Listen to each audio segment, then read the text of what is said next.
Hey, salut la gang, c'est JP pour l'école du jeu et aujourd'hui je vous propose enfin la suite de mon top 100 des meilleurs jeux sur la planète. On regardera ensemble les jeux en position 60 à 51, c'est-à-dire les 10 jeux qui ont presque fait mon top 50. L'école du jeu, en partenariat avec la boutique L'Imaginaire, au-delà de vos attentes.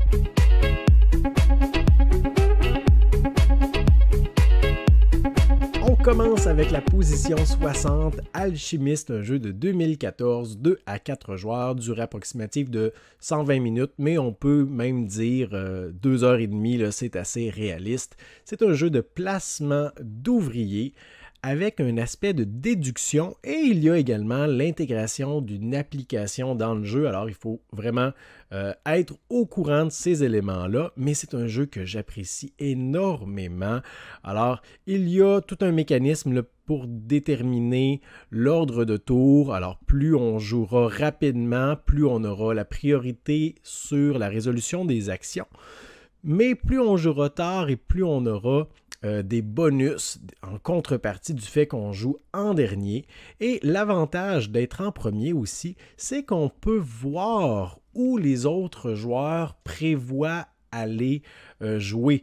Donc, on va placer nos petites fioles ici pour déterminer l'ordre de tour et ensuite, en ordre inverse, on va placer nos jetons pour un aspect de planification aussi, les emplacements où on prévoit aller effectuer nos actions. Et quand on est premier, eh bien, on peut parfois calculer que, ici aux artefacts, il y a 2 joueurs qui prévoient y aller avant moi.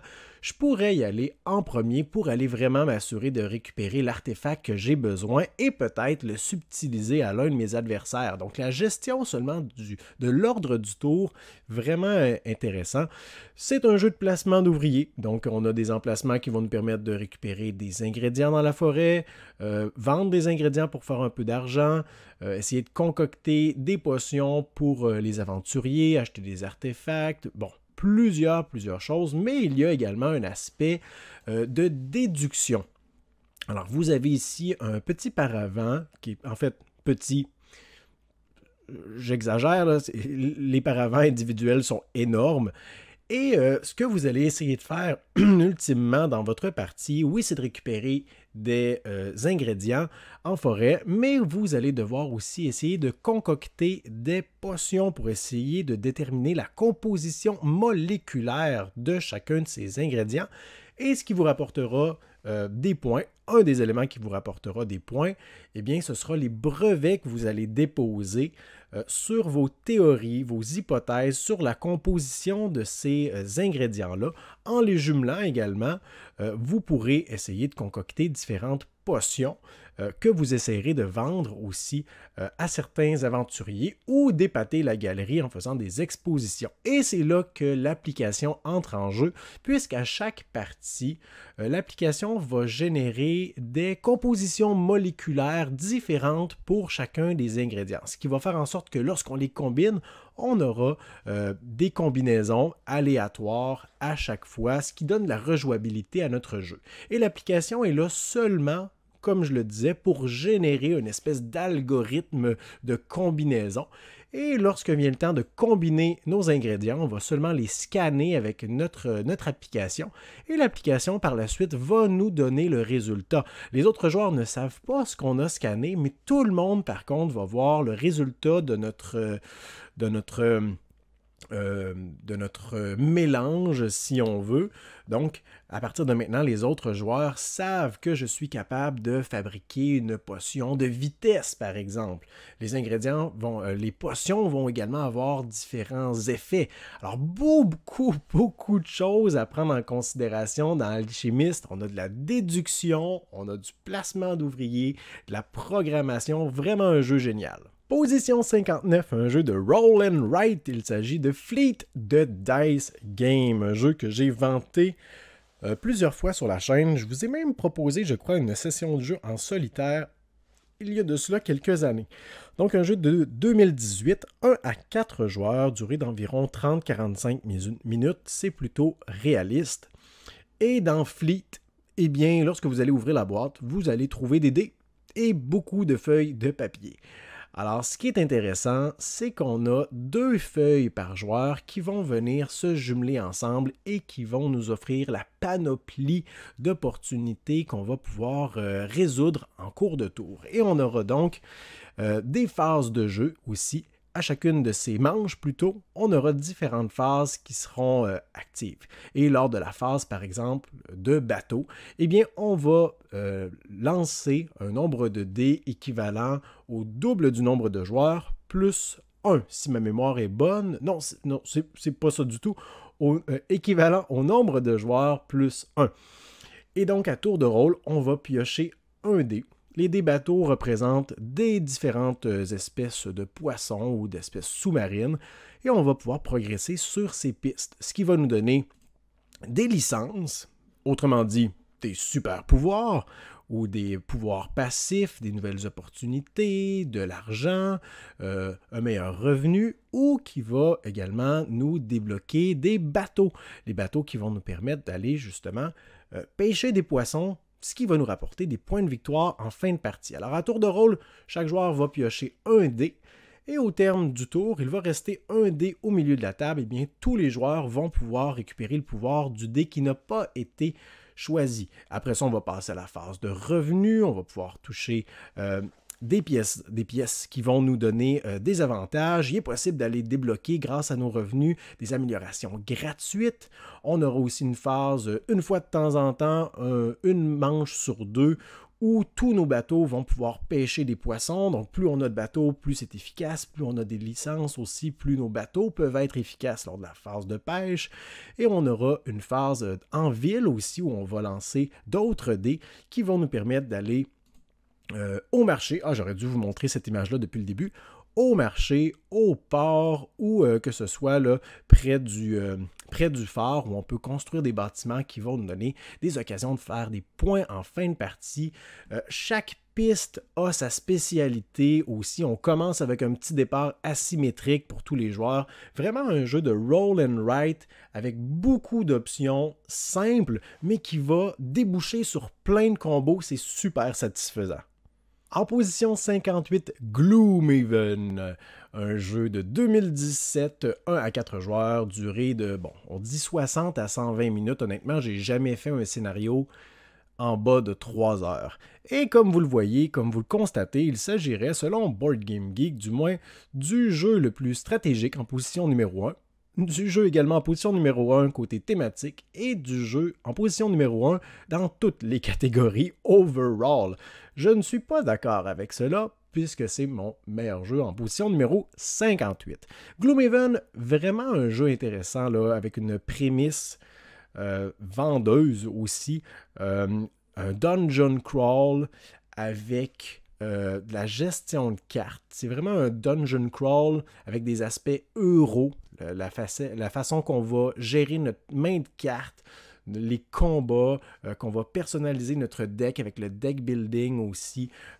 Vraiment des mélanges de mécanismes intéressants avec un aspect, si on veut, RPG avec une grande carte qu'on va pouvoir explorer. Des sous-quêtes, une trame principale aussi, mais également une trame qui va se diviser en cours de partie. On aura des choix à faire, peut-être que des missions ne nous seront plus accessibles à cause de ces choix-là. C'est un jeu legacy également, mais bon, on n'est pas obligé, entre guillemets, de le jouer de cette façon-là, avec des autocollants, des marqueurs également, des cartes qu'on sera amené à déchirer, mais bon, certains préfèrent les mettre de côté, chacun gère ça à sa façon, mais j'aime vraiment l'idée du fait que, on a une immense carte, un monde ouvert devant nous, qu'est-ce qu'on décide de faire si on décide d'aller explorer la caverne qui est là-bas, peut-être que pendant ce temps-là, la quête qui est de ce côté ne sera plus accessible. Mais c'est ça qui est intéressant, les différents embranchements qu'on peut explorer. Voici un des éléments que je déteste de Gloomhaven, par contre, c'est la mise en place. Les innombrables tuiles, ton... Si on n'a pas un organisateur, je vous garantis que le point le plus négatif de Gloomhaven, c'est la préparation de chacun des scénarios. On finit un scénario, on est tout excité, on veut en faire un deuxième. Il faut prévoir là, parfois 20 minutes. Bon, ça fait longtemps que j'y ai joué, mais c'est pas exagéré. Pour la préparation, trouver les bonnes tuiles, de quel côté, comment les placer. Oh là là là là là là. Mais bon, un jeu vraiment agréable. Quelque chose que je ne sais pas si j'aime ça ou non, c'est aussi que nos personnages peuvent prendre leur retraite. Bon, alors moi, de mon côté, j'étais le scoundrel, espèce de rogue, de voleur, si on veut. Et à un moment durant notre campagne, notre personnage évolue, va monter en niveau. On a des missions personnelles aussi. Et c'est thématique, c'est nos missions de vie, c'est notre objectif de vie. Et lorsqu'on l'atteint, eh bien, on prend notre retraite. On quitte l'équipe tout simplement et on a mené notre objectif à terme.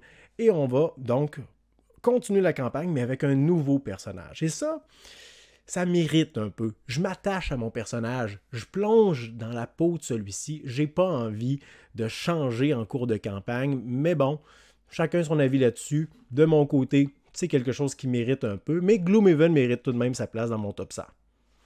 Continuons avec Heaven and Hell. La version française, je crois, de ce jeu est Le Bien et le Malte.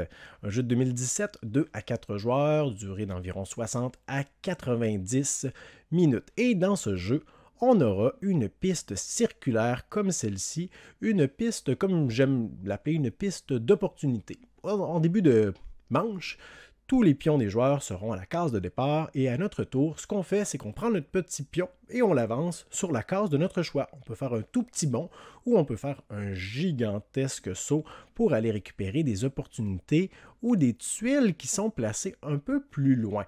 Lorsqu'on fait un gigantesque saut, on s'assure d'aller chercher les actions qu'on veut, parce qu'une fois qu'un joueur a récupéré les tuiles ou les éléments qui se retrouvent sur une case, eh bien les autres joueurs ne peuvent plus effectuer cette action.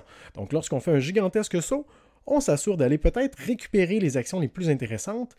Par contre, lorsqu'on fait de plus petits sauts, on s'assure habituellement de faire plus d'actions. Par contre, les actions vont habituellement nous coûter cher. Et ce qu'on voudra, eh bien, c'est de développer notre petit...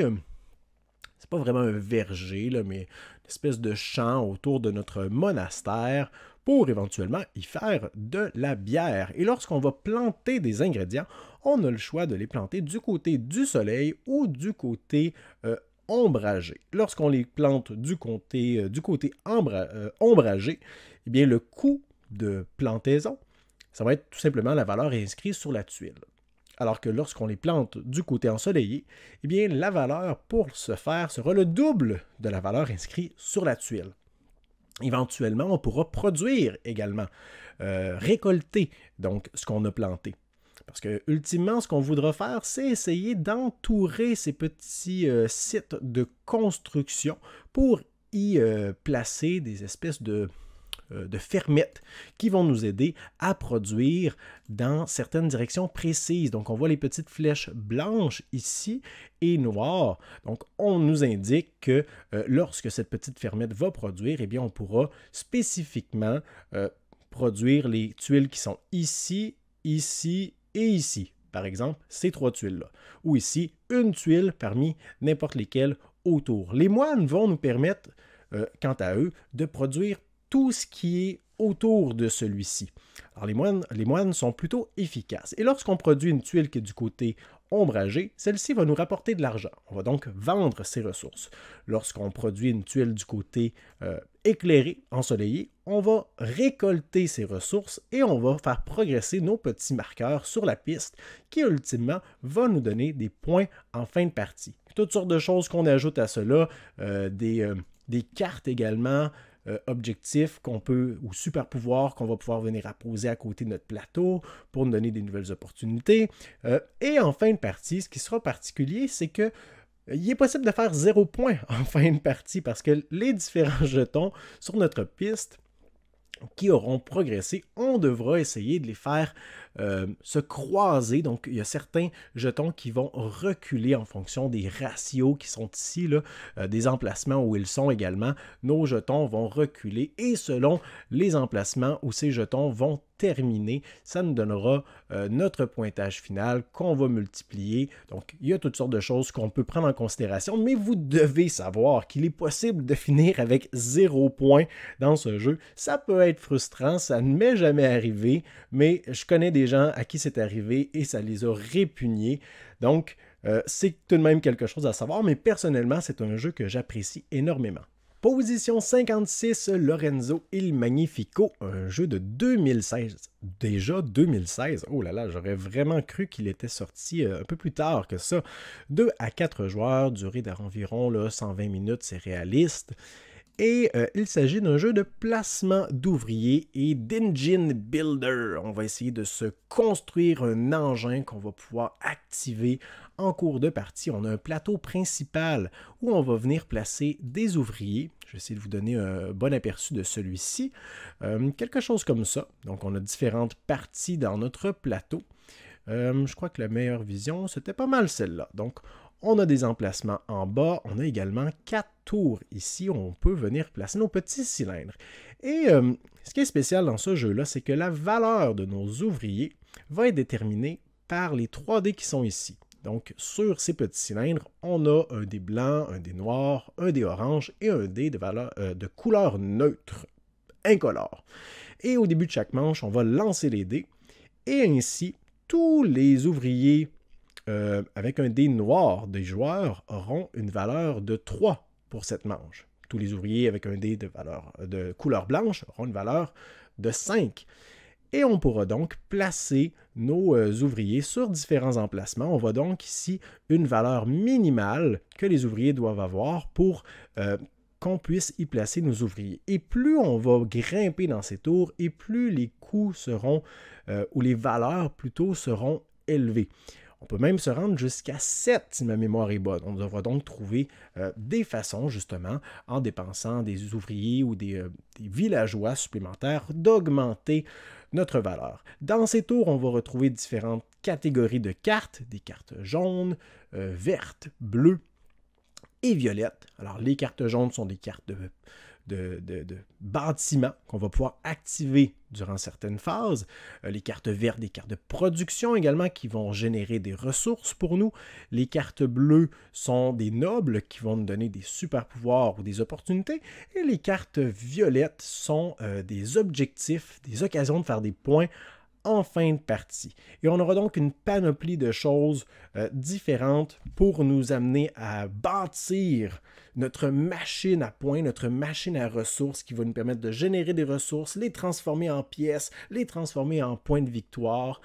Ce qui est intéressant aussi, c'est la gestion des tours. Alors, lorsqu'un joueur a déjà joué dans une tour, maintenant ça va coûter une pénalité pour les autres joueurs s'ils désirent venir y placer un ouvrier. Et on ne peut pas placer 2 ouvriers de la même couleur dans une tour. C'est pourquoi on a un ouvrier de couleur neutre qui pourrait, quant à lui, être placé dans la même tour, même si on y a déjà joué. Alors, Lorenzo Il Magnifico, un paquet de choses à prendre en considération. Vraiment excellent. Différentes pistes aussi qui peuvent nous rapporter des points de victoire. Je l'apprécie beaucoup.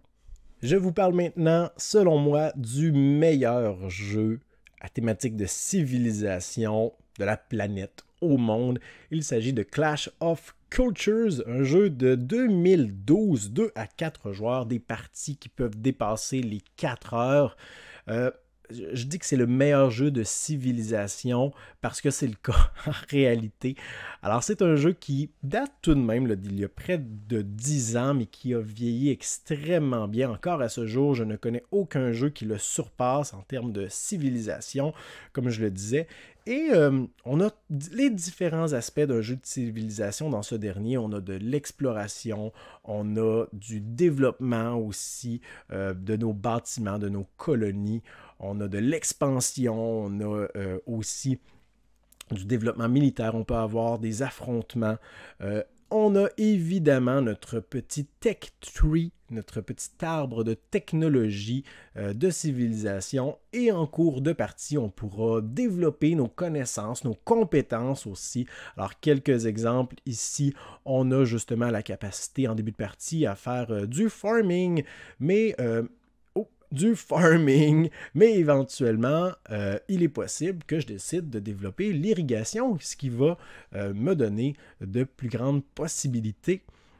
Et on pourrait même décider de développer, par exemple, l'écriture, les tactiques militaires. On pourrait décider également d'aller vers une direction d'une civilisation qui est axée sur la culture, sur la science. Est-ce qu'on va vouloir une démocratie, une autocratie, une théocratie?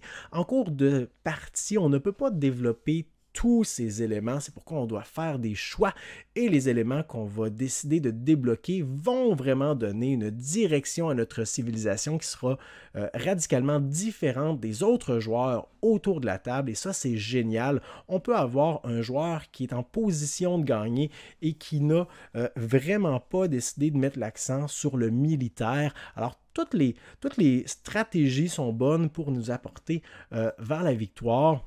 Et tout dernièrement, justement, il y a eu, je crois que c'était via une campagne de financement, une édition monumentale, donc une réédition du jeu qui sortira en 2021. Je ne pense pas que c'est encore disponible. Avec justement là, un petit revamping des composantes, ajustement au niveau des règles, différents éléments dont je n'ai pas connaissance. Mais franchement, lorsque le jeu sortira en magasin, pour ce qui est de la version de l'édition monumentale, c'est presque certain que je mets la main là-dessus parce que, comme je le disais, Clash of Cultures, le meilleur jeu de civilisation sur la planète! Et c'est probablement à ce moment que Vincent sort d'outre-tombe pour me lancer des tomates pour avoir placé Scythe dans mon top 100. Alors Scythe, un jeu de 2016, 1 à 5 joueurs, durée d'environ 2 heures, je dirais, par partie. Et Scythe est un jeu qui m'a laissé vraiment sceptique après ma première partie. J'y ai rejoué, je l'apprécie, mais... il y a quelque chose qu'il faut accepter avec Scythe. C'est pas un jeu... il a souvent été présenté comme un jeu 4X un peu. C'est pas vraiment ça en réalité, là. Alors, il faut connaître le jeu, s'y attendre à ce que le jeu propose pour être capable de l'apprécier. Et il faut aimer justement ce principe. Donc, on a ici un exemple du plateau de jeu, des différents éléments qui prend de la place. Donc oui, on aura là, du contrôle de territoire, des petites factions asymétriques également. On pourra récolter des ressources, aller les récupérer. On aura des petits événements également qu'on pourra gérer. On aura aussi de la gestion de combat qui est ultimement très très simple. Un plateau qu'on pourra développer aussi et personnaliser. Et ultimement, ce qu'on veut dans ce jeu, c'est récupérer des étoiles.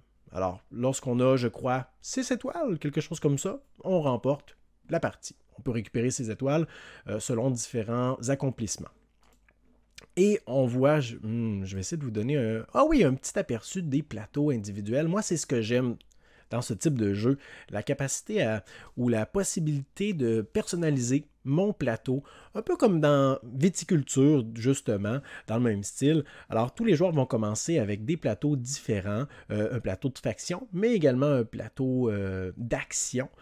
Et ces plateaux vont varier un peu, les actions, principalement pour leurs coûts et leurs bénéfices. Mais ils vont tous s'équilibrer. Peut-être qu'une action va coûter une pièce de plus ou va rapporter une ressource de plus ou de moins.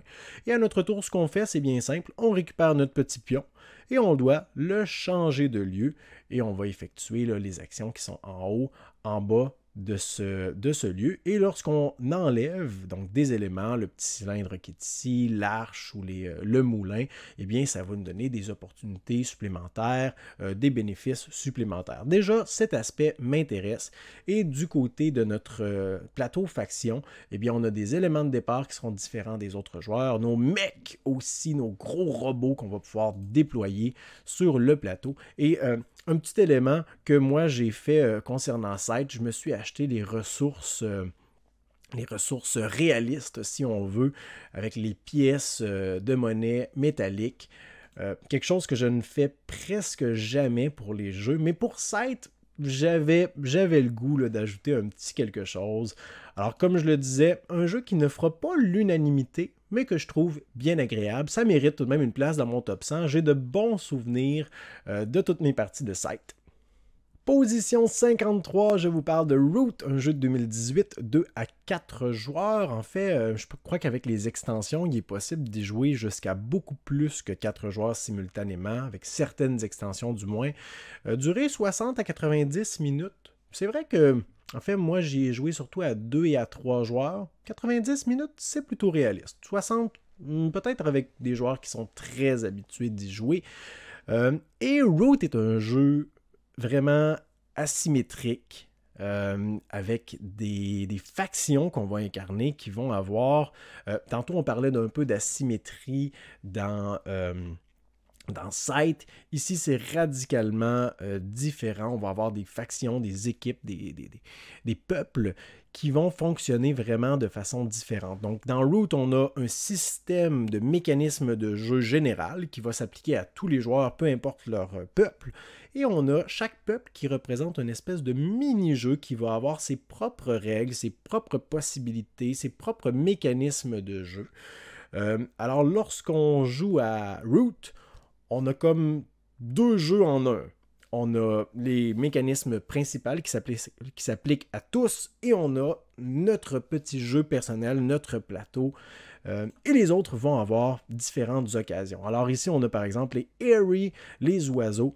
Et à notre tour, ce qu'on fait, c'est simple, on passe à travers les 3 phases qui sont ici, Birdsong, Daylight, Evening, et on fait les étapes où on choisit parmi celles qui sont possibles. Alors, par exemple, les oiseaux, eux, ce qu'ils vont faire à chaque tour, c'est qu'ils vont rajouter une carte de commande, une carte d'action qu'ils vont effectuer, qu'ils s'engagent à faire parce qu'ils sont très honorables.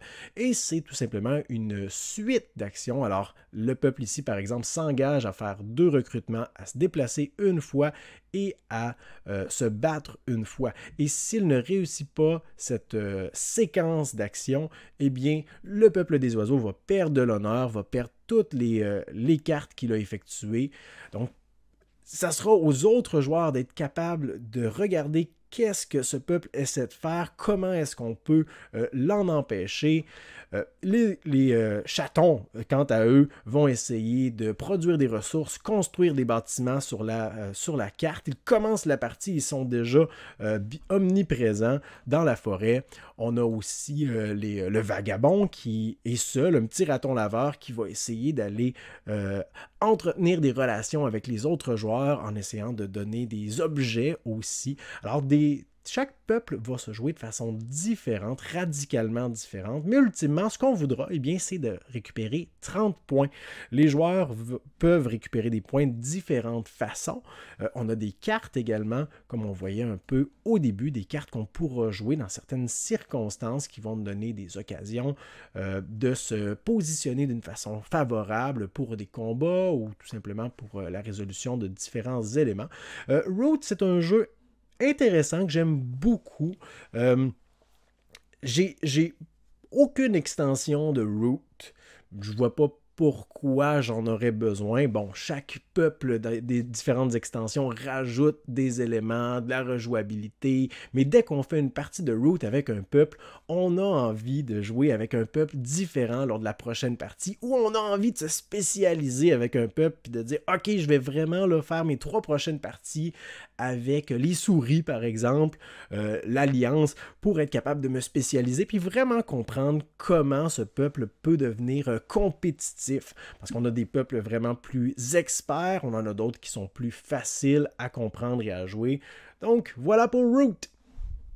Position 52, un jeu incroyable que j'aime tellement et je ne m'attendais pas à ce que ce jeu-là finisse presque dans mon top 50 des meilleurs jeux sur la planète. C'est Tiny Towns, les petites bourgades, un jeu de 2019, 1 à 6 joueurs, durée de moins de 60 minutes, tout à fait. Vraiment un jeu qui fonctionne, qui est agréable à chaque fois.